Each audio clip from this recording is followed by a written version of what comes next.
Anong mensahe ang kailangang marinig ng mga Capricorn sa buong buwan ng October 2024? Pwedeng nangyayari na to o mangyayari pa lang. Kung hindi man para sa inyo itong magiging reading, baka para sa someone na malapit sa inyo o sa someone na kakilala niyo mismo. Baka may lumabas na gender mamaya, gawin niyo na lang energy, masculine at feminine energy. Hindi ko alam kung anong lalabas, kung positive ba o negative. Yung magiging reading, depende sa kung anong mapipick up kong energy mamaya.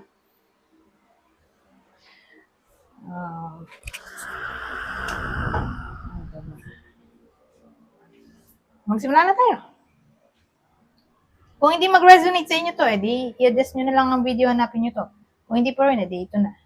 Ito ang last deck.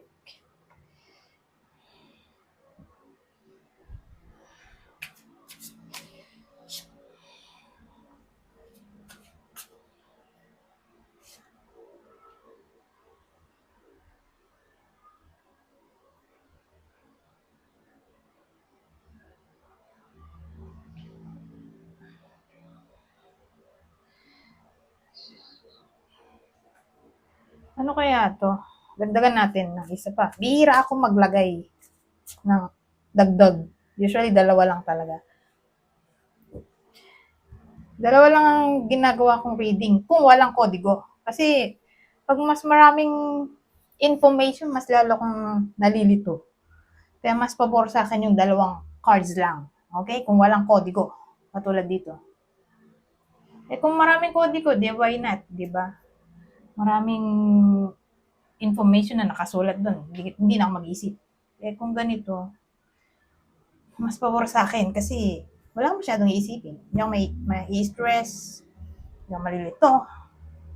Pero again, case-to-case basis. Kung di ko naintindihan, saka lang ako maglalagay ng extra tulad ngayon.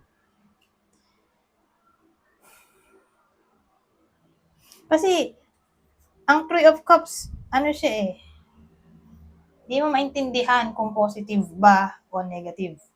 Kasi, Three of Cups, pwedeng celebration, di ba? Pwede mo rin ilagay sa negative in a way na pwedeng cheating.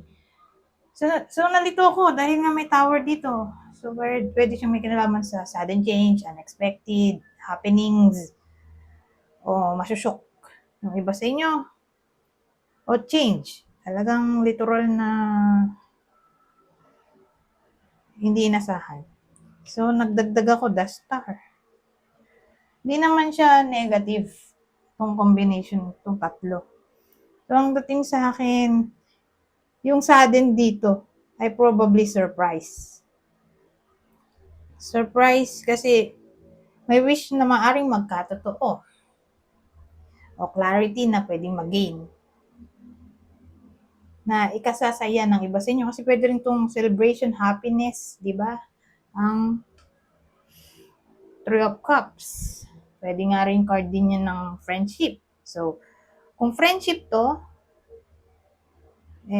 pwedeng unexpected communication mula sa friend na hindi na nakakausap sa present, pwedeng nagkaaway. Kasi kung nagkaaway, pwedeng reconciliation to dahil healing to. Okay? Kasi kung mapapansin nyo, 6 to 16, 17. Ano siya? Tower, di ba? Para siyang chaos. Ito, rebuilding. Ito yung rebuilding ng tower. The star. So, pwede siyang card ng healing. After ng chaos, devastation, ayan na, healing card na. Restoration ng nasirang something. So, i-expect natin na mas shock yung iba sa inyo in a good way. Kasi reconnection, reconciliation, ay posible o may wish na maaaring magkatotoo. Para sa iba sa inyo.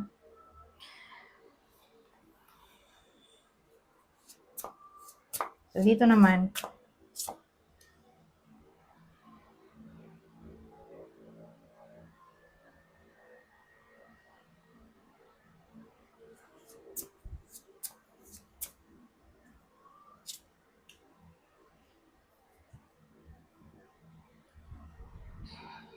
Intelligence, passion. So, yung passion ng iba sa inyo ay baka through the form ng pag-acquire ng knowledge. So, expect natin na yung iba sa inyo na magiging somewhat studious sa October. Parang passion yung mag-study. Magiging ganon. O, ma-attract kayo. Pwedeng ganon din eh. Ma-attract yung iba sa inyo na single sa someone na intelligent.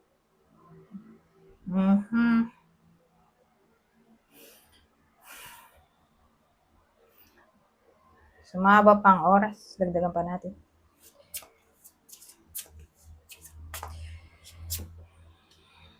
Commerce. So, ito ay may kinalaman sa water. Commerce water. Oy, pwede rin, di ba? Buy and sell. So, water station. Baka maisipan ng iba sa inyo magtayo ng water station. Commerce, business to. Business ay water. Yun ang naisip ko, water station, di ba? Yung purified water. Purified drinking water. O water. O baka naman magbebenta yung iba sa inyo ng product ng iba. Okay? Magbebenta yung iba sa inyo ng product ng ibang tao at ito ay may kinalaman sa water. So, pag sinabi mo water, hindi lang literal na purified water. So, sasama na dyan yung ibang klaseng water. Juice, soft drinks, etc. Basta water, liquid form. Dishwashing, di ba? Liquid. Pwede rin. So, ganun. Mukhang magbabuy and sell yung iba sa inyo. Magiging negosyo nila, anything na may kinalaman sa water. O baka naman ganito na ang trabaho o negosyo ng iba sa inyo. So, kung ganun ang negosyo, tingin ko magiging patok siya sa October.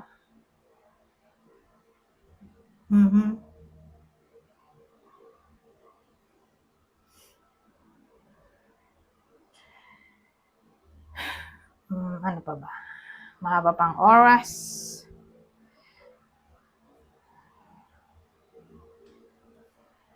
Ito na lang. Pumunta na tayo dito. Sa last deck natin. So, dito, authenticity.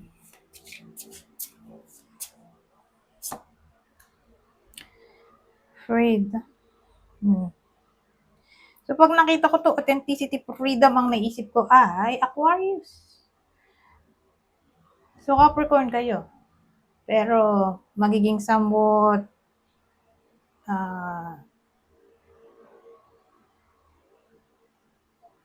Aquarius at the same time. Parang may combination ba? Sabagay, Saturn sa Vedic astrology ay nirole niya yung Capricorn at Aquarius. So, pag ganito, kasi yung Capricorn, siya yung tipo ng tao na think first before you act. Yung kasing Aquarius, medyo may pagka-unpredictable. So, yung usual na ginagawa nyo, na napo-follow o follow kayo ng rules, meron kayong routine na ginagawa o sinusunod. For some reason sa October, magiging mal-Aquarius nga kayo. In a way na yung nakasanayan nyo, babaguhin nyo. Magiging somewhat unpredictable na kayo. May tendency na i-shock nyo o i-surprise yung mga tao. Ganyan. Sabihin natin na kasanayan nyo na late, halimbawa lang. Pero Capricorn kayo late. Sabihin natin late nga. Nalilate kayo. Noong September. Pagdating ng October, perfect ang attendance. Walang late. So, magugulat yung ibang tao. Sasabihin nila, wow, perfect niya yung attendance. Example lang. Hindi siya na late ngayon, himala. Ganyan. Ano pa ba? Ipa-priority nyo ang authenticity, originality. At kasi ang Capricorn, medyo controlling kasi sila. So, pag naging Aquarius, yung Aquarius kasi freedom loving, di ba? So, pag ganun, freedom loving, ayaw nila ng limitation, barrier, boundaries. So, probably, magiging kayo, welcome sa change. Kasi ang Capricorn, yun nga, ayaw nila ng change. Para bang playing safe sila. Mas pabor sa kanila yung gawin na lang yung nakasanayan nila na alam nila sa sarili nila na magiging successful. Kasi nga, tried and tested. Kaysa yung, alam mo yun, yung biglaan lang mo ginawa na hindi mo alam kung ano magiging outcome. Para bang takot magkamali yung iba sa inyo, yung Capricorn, di ba? Na yun nga, pagdating ng energy ng Aquarius dito sa October sa inyo, magugulat kayo kasi parang magiging open kayo sa new knowledge, everything new. Magte-take risk na kayo, ganyan. Kasi hindi kayo risk taker, di ba? Ang mga Capricorn, hanggat maaari, ayaw mag-take risk. Kasi nga, takot magkamali. So, pagdating ng personality na Aquarius nga, yung energy sa October.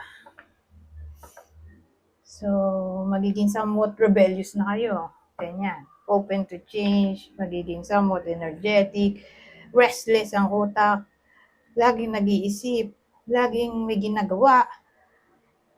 Gano'n. Na parang hindi kayo na maintindihan na ng ibang tao. Kasi nga magiging somewhat unpredictable kayo eh.